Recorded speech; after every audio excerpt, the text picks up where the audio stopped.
As a project manager, everyone's going to be expecting you to be a highly effective professional. So in this video, I want to give you 5 of my tips for personal effectiveness. Managing your own time and how well you use it is at the core of personal effectiveness. And so tip number 1 is about good personal time management. And the technique I advocate is drawn from 2 sources. On the one hand, personal psychology, and on the other, project management methodology. And I call it the Oates principle. At the end of each day, take some time to think about tomorrow. And for tomorrow, think about the outcomes that you want to generate in the discretionary time you have available. That is to say, you should already have some time planned because you will have meetings in the diary and other commitments. So only work from the hours you have available that are not pre-committed. And ask yourself, what would be the outcomes I want to achieve? What do I want to be different at the end of tomorrow compared to now? From those outcomes, think about the activities you need to engage in to make those things happen. Yes, make a to-do list, a task list. But this is a finite, closed task list, not a never-ending to-do list that will always leave you at the end of the day with more to do. This is the list of activities that will create the outcomes you want.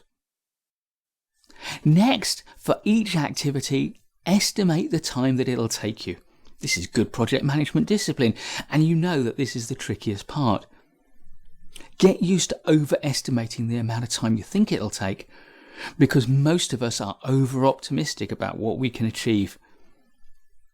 And the final step in the Oates process is to schedule each of those activities into that discretionary time that you have available in your day.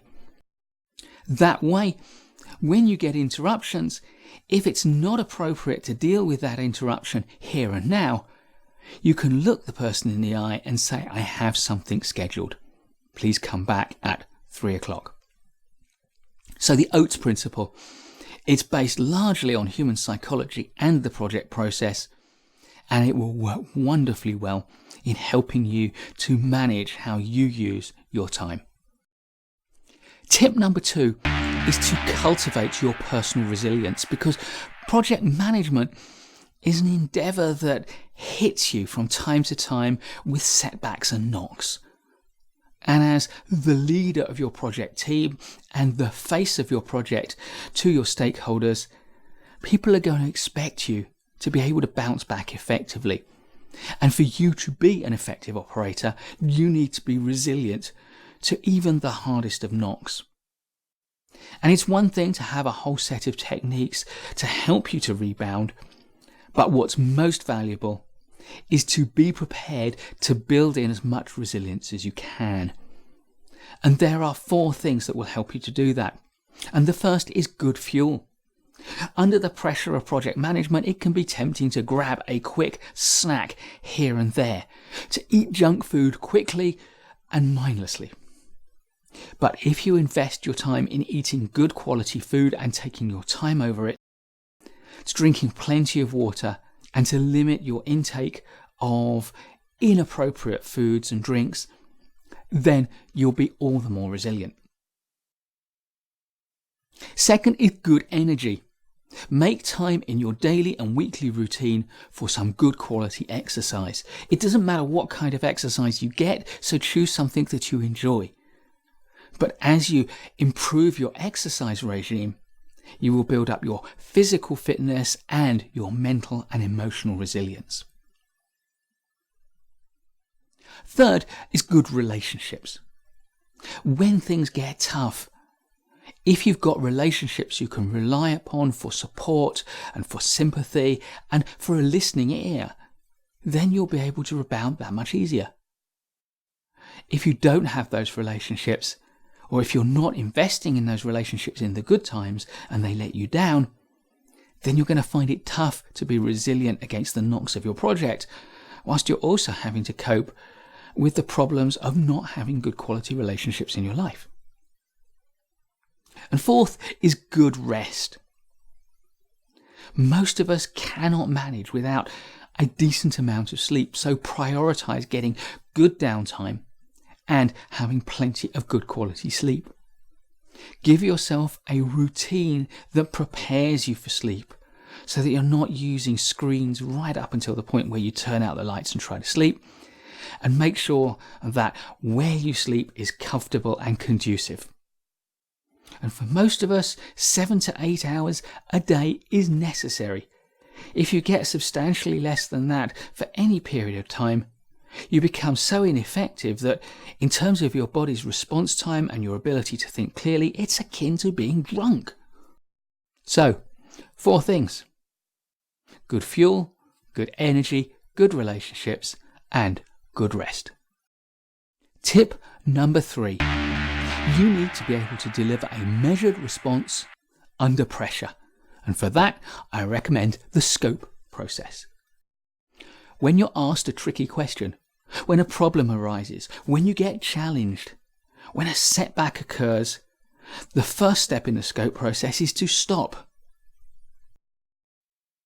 The second step is to clarify what you've been asked, what's happening, what's going on, what are the facts. And then the third step is to think about your options. What could you do? How could you proceed? What alternatives are there for your response? And if your response requires several steps, what's the right sequence?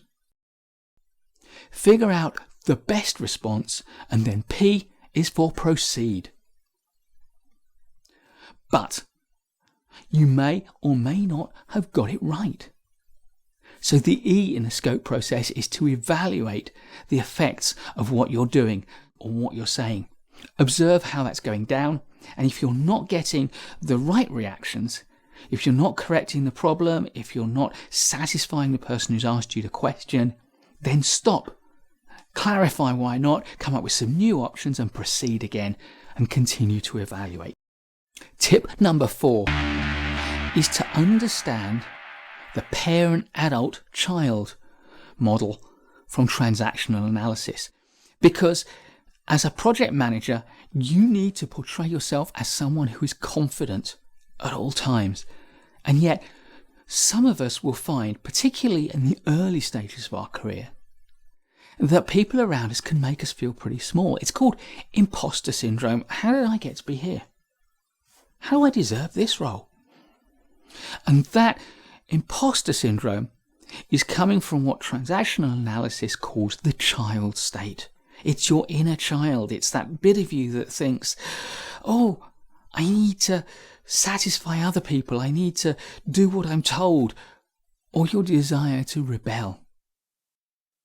And if someone tells you off, or if someone refuses to comply with your legitimate respect, what they're doing is acting from the parent state. The parent state is the state that tries to control. It is the state that thinks it knows best.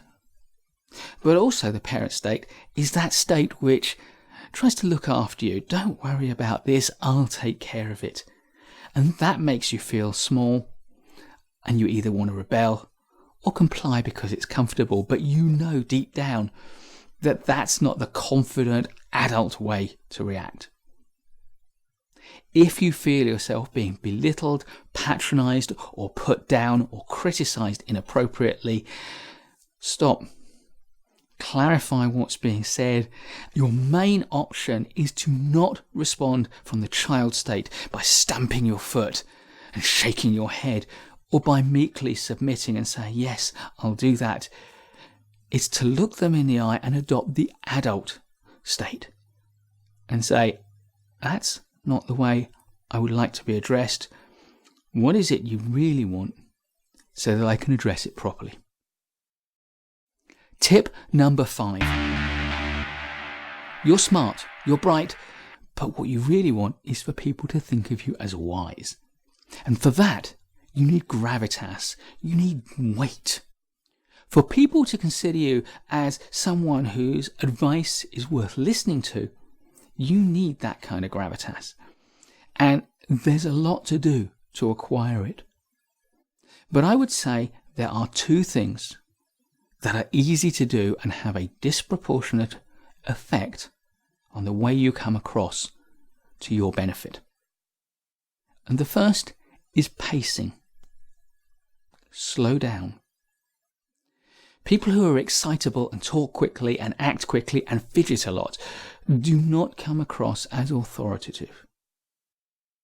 On the other hand, people who can slow down and speak deliberately, who don't fill their conversations with ums and ers and likes and sort ofs, but actually say what they mean, they're the people we want to listen to. And when they've said what they mean, they stop. And pausing is the other important part of generating a sense of gravitas.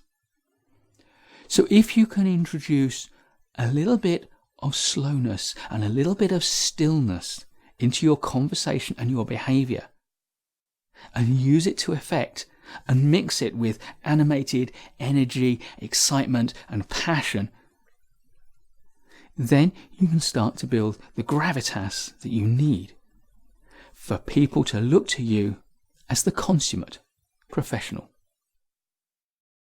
These tips were inspired by my Kindle exclusive ebook, Personal Effectiveness for Project Managers. That ebook has 6 valuable chapters. Chapter 1 is personal time management for project managers. Then we've got feeling overwhelmed by your project, what to do. Resilience for project managers, how to build it and regain it. 3 project leadership challenges for tough times. Confidence, what you need to know to be a confident project manager. And gravitas, how to be a project manager of substance. There are links to this ebook and to all of our Kindle exclusive ebooks in the description below. If you've enjoyed this video, please do give it a thumbs up and subscribe to our channel, and hit the notification bell if you want an email every time I create a new video on YouTube. In the meantime, I'll look forward to seeing you in the next one.